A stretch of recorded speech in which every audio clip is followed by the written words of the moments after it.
Howdy, I'm a Mac. And I am PC. So, Big MacIntosh, you seem to enjoy the princess life. Yep, using my magic to save my home, fighting nightmares alongside my sister and her friends. But come on, princess, you must do that all the time. Oh, yes. It's been a while since I... And shoot, your highness, you must have done lots of adventures with your sister too. Well, it's been a while since we really did anything together. 1,000 years banishment and all that. But you've done stuff since she's been back, right? It's been a good couple of moons now. Yes! We told Twilight to go save the Crystal Empire together, and we gave up our magic to Twilight together, along with Cadence, and we've been captured several times together. Oh, and we had a silly argument not long ago. Yeah, you haven't really done anything, have you? We're usually asleep during one another's shift. Uh-huh. So, y'all want to come by the Sisterhood social sometime? Might be a good bonding experience. Oh, I do believe we're both very busy that day with our royal duties, and our presence would surely disrupt the event. Would it help if I offered cake? Yes, please.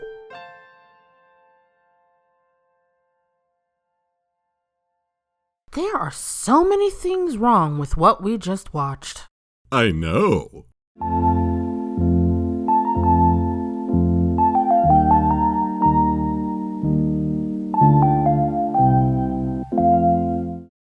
So, Eliyora, we meet again. It has been quite a while, putting TF2 aside. Speaking of, the fur grew back, right? And did I already say sorry? Oh, no worries. I've buried the memory of that deep, deep within my subconscious, where it will never see the light of day. Yeah, I'm not poking that beast. We have much more important things to worry about. Like Horsebando getting his own episode?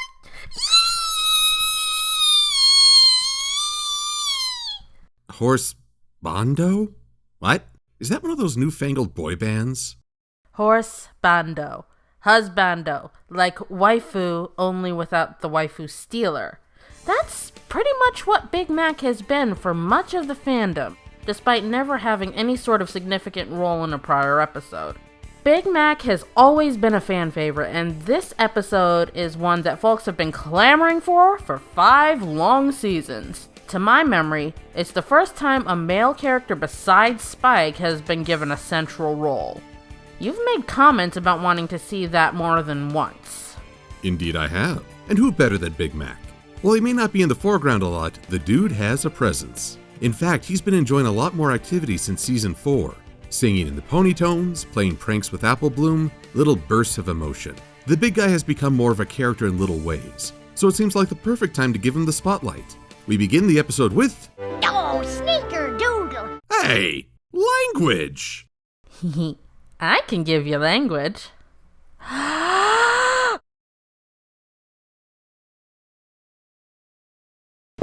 So while he mentally resets, we're joining Granny Smith and Big Mac searching the attic to find an old blue ribbon from the very first social.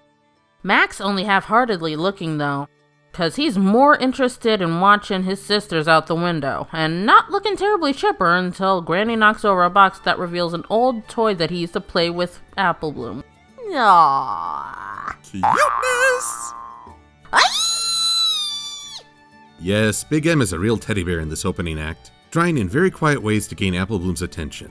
But the little filly's fixated on the Sisterhood social, thereby reaffirming my belief that it's only been a little over 1 year since Twilight rolled into town. Unless there's been a social we didn't see because it wasn't anything special, I refuse to believe all of that happened within a single year. How does one time in Equestria? You use vague terms like moons and make everything in history 1,000 years ago. The equestrian timeline basically looks something like this. That's strangely believable. As is Apple Bloom's adoration for Applejack. After all, her super sibling has been up to a lot in these past indeterminate time periods. I like that they're establishing that Big Mac is feeling overshadowed, yet it's a testament that he doesn't appear to resent Applejack. He just wants to matter in his family's lives. And to that end, he tries to garner just a brief moment of Bloom's time with this adorable little piece of nostalgia, but all he gets is... Neat. All right then, let's get back to practicing. You know, normally I'd get annoyed at someone doing something like this, but it really is just a little sister being overexcited and not really seeing outside their temporary tunnel vision. She even misses Mac being obviously unhappy over it, though AJ sure doesn't. Second best horse. We're both AJ fans. Hey, Big Mac, you all right? Yep. This is a good time to quote Peter New, Big MacIntosh's voice actor. My character on MLP doesn't say much. He thinks a lot and feels a lot, but feels compelled, for various reasons, not to speak unless pressed. He doesn't feel free, perhaps, to be his inner self out loud. Big Mac in so many ways represents what's expected of males. Grow up big and strong. Don't speak up. Most of all, demonstrate physical strength but not feeling. Part of what I like to see for Big M is forging connections outside of his family, because they're the only ones so far who can evoke an emotional response. Yes, that would do nicely. For the time being, though, seeing his familial connections get properly explored is something I'm very eager for. I want to know that he does have a family that cares about how he feels rather than emotionally repress him, which is why this scene with AJ is so great. But wouldn't you know it, just as he's about to open up, Applejack's rump pager lights up. Ain't it always the way? You get started and then think...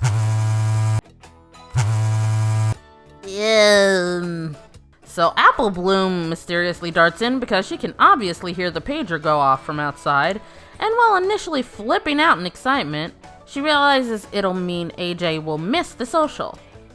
Unhappy Apple Bloom is unhappy. She really has become the worry ward of the Crusaders. Gonna give herself a gray mane before puberty. Are you gonna stop that? Maybe.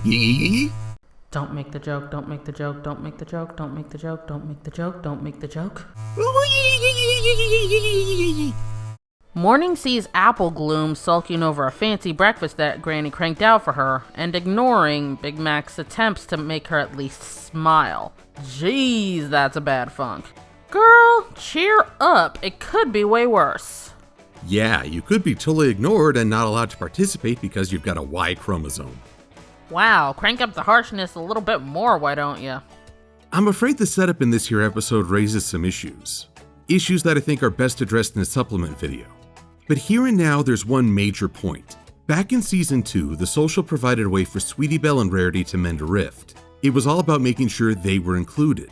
AB and I figured since we do this every year, I'd let you borrow my sis so you can give it a try. sister for a day. That scene was so delightful, and it cemented Sisterhood Social as my favorite episode to date. Here, however, the social is often being defined by exclusion. Apple Bloom is receiving the message that she's not allowed to participate because she's stuck with her brother. Suddenly, the tradition is all about keeping others out rather than making ponies feel welcome. Perhaps I wouldn't mind this so much if there were a social set up for brothers like Thunder Lane and Rumble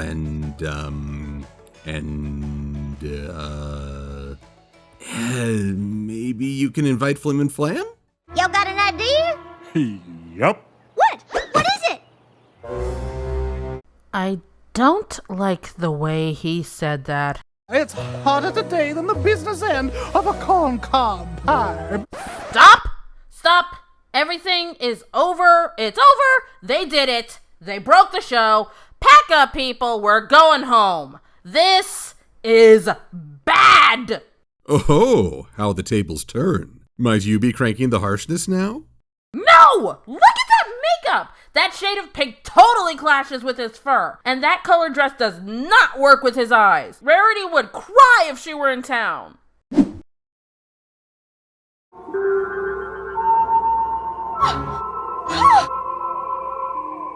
Despite my frustration at the setup behind this, I do find it pretty darn funny, but I know a lot of people didn't. This caused a lot of anger amongst transgender and transsexual viewers. The problem there is that this is in no way any sort of insult or degradation towards those people. It's a big brother trying to help his little sister and going the Bugs Bunny route to do so. Is it silly and slightly stupid? Oh yes. Is it cringe-inducing? You better believe it. But there is no context here that aims at trans persons in any way. It's more like an homage to classic Warner Brothers cartoons and its absurdity. It also makes fun of our own assumptions. Every now and then Big Mac has done something unexpected, like his affection for Smarty Pants. When I look at a lot of humor over the years where a guy dresses as a woman or does something unmanly, the best jokes don't try to say, "Look at this guy, isn't he weird?" They're more poking fun at the audience, saying, "You expected this guy to act like the poster child from Machismo, but why? What made you think that?" You're an All-American. I never saw a meaner, rougher, tougher son of a football player in all my life. Listen, if you didn't want the guys to call you, Yay! you became a rough, tough son of a football player.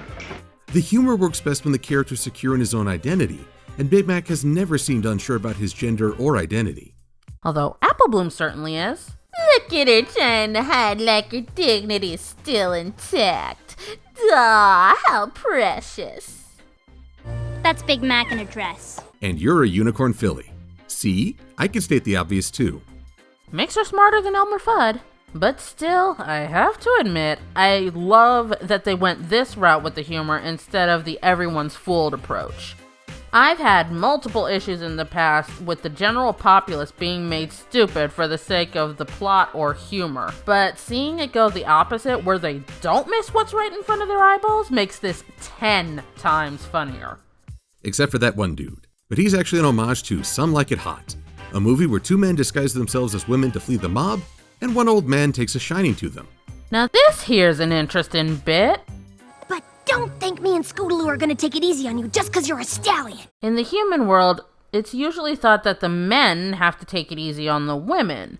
While this isn't the first time that's been flipped around, it is the first time the show explicitly states something along those lines. It's almost like the genders aren't equal here either. Why, it's almost like mares are the dominant gender. Pfft. Like that wasn't obvious from the get-go. Stupid gender politics. My Little Pony, bias is comedy. Well, after a line like that, Rainbow and Scootaloo better bring their A game. Okay, A game is brought. Come on, do double dutch. I want to see some double dutch. How about a quadruple botch, as Orchard Blossom blunders through every event? I wasn't sure if I should laugh or cry when Orchard sang. Big Mac is established as one of the best singers in town as a tenor. As an alto? Do you even know how hard changing octaves is or how unnatural it can sound? Props to Peter New for this little performance, especially when Mac slips back down to his natural range at the end. Sisterhood!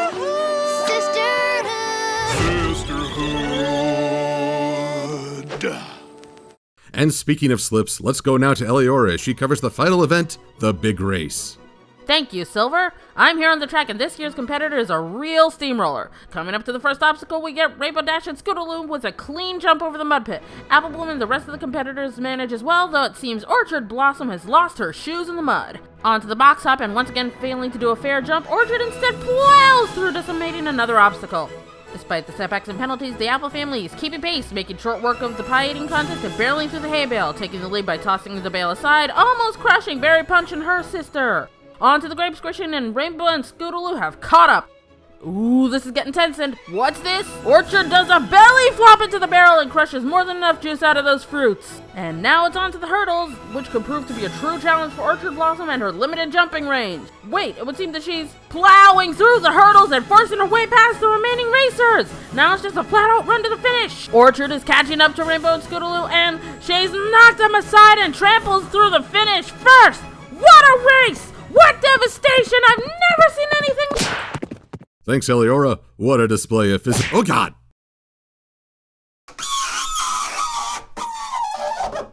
And while the committee tries to put on airs... Oh, that kind of behavior is not just unbecoming of a lady, but quite frankly, of any pony.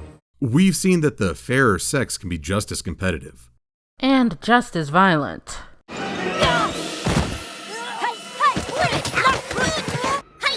Try, punk.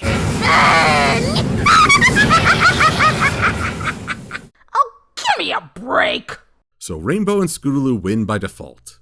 Default, default, default! And after Apple Bloom has had a chance to calm down, she goes to see what's what. I mean, I know you like to win and all, but... He does?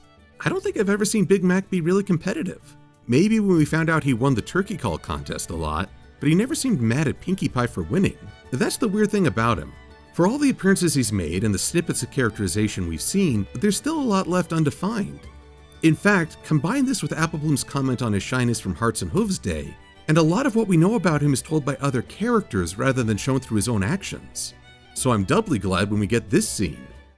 And I'm just here on the farm, doing chores, helping out the way I can, nothing special, nobody's hero. I could be some pony you looked up to again. Be your hero again. This moment was what really made the entire episode for me. I've heard a few people talk about how Big Mac's motivation was kind of selfish, since he wanted to be someone Apple Bloom looked up to, but while there may be a grain of truth to this, that isn't all there is to it. I'm the eldest of 4 myself, and my youngest sister used to idolize me when she was little. She'd follow me around, mimic what I did, and generally I was her favorite person in the world. Our brother, however, is much more similar to her in personality, and she gradually began to look up to him more and rely on me being there for her less and less. Losing the admiration of your younger sibling is one thing, but seeing your bond with them diminish in such a way is an extremely painful feeling. When I heard what Big Mac said, I could have cried because it was just the same. You want to hold on to that bond, to let them know that you're there for them no matter what. It's nice to have someone you love look up to you. It's far better to know that you can be someone they will come to when they need you, that they love and appreciate you even when your contributions are small. Much like Sisterhood Social, this episode shows so many characters at their best. Applejack's brief role is great, Rainbow and Scootaloo are fantastic, and Big Mac and Apple Bloom bring out the best in one another. I love seeing Big MacIntosh struggle to express himself in ways that guys are expected to, through physical feats. The only bring down in this episode is that the social is presented as excluding family members. A family member who, let's remember, helps run the social. And simply citing the rule that any pony can participate doesn't undo the implied message, that this social is defined as keeping others out rather than including them. If it really was okay for Big Mac to participate all this time, then why not just call it the sibling social? Also, I have to ask, a stallion dressed as a mare is in the same spirit as sisters? Ellie, your thoughts? Well, first of all, can you take off the dress? You are not my sister. I am making a point. What point? That we are siblings in reviewing, and I have great respect for you, even though I haven't the hips to make this work. This episode, like I said earlier, is one we've been hoping for from the beginning, and it was well worth the wait. It gave Big Mac so much characterization as someone who is secure enough in himself to not bat an eye at cross-dressing, is willing to embarrass himself to get his little sister something she wants so badly, has a competitive streak, and shows reluctance to share how he feels. It has funny moments, it has cringe moments, and an emotional climax. This is easily a frontrunner for my favorite episode of the season. Completely without any bias, of course. But of course. Speaking as a Luna fanboy, I can totally understand. So, Eliyora, is there anything you'd like to add before we close out? Nope.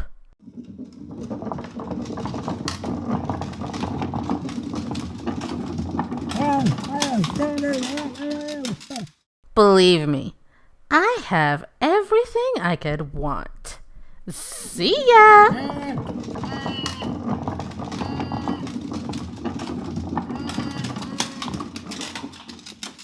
Huh, well, at least I won't be on the run for an abduction this time around. I'm Silver-Quill. Thanks for— Oh, it's the Apple Clyde. The Apple Clyde is traveling me. Oh, it's a hot pursuit. Watch out, Ellie. They've had a lot of apples. They're quite heavy. Oh, goodness. Oh, there's so many ponies. What a prolific family. Oh, ow, ow.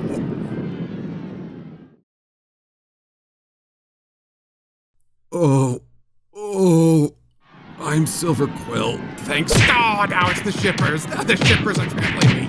Oh, come on. How many ponies does he ship with? All of them. That's how many. Oh, it's so heavy. So many ponies, so many goods. Oh, so much. Shipping ruins lives. Shipping ruins my life.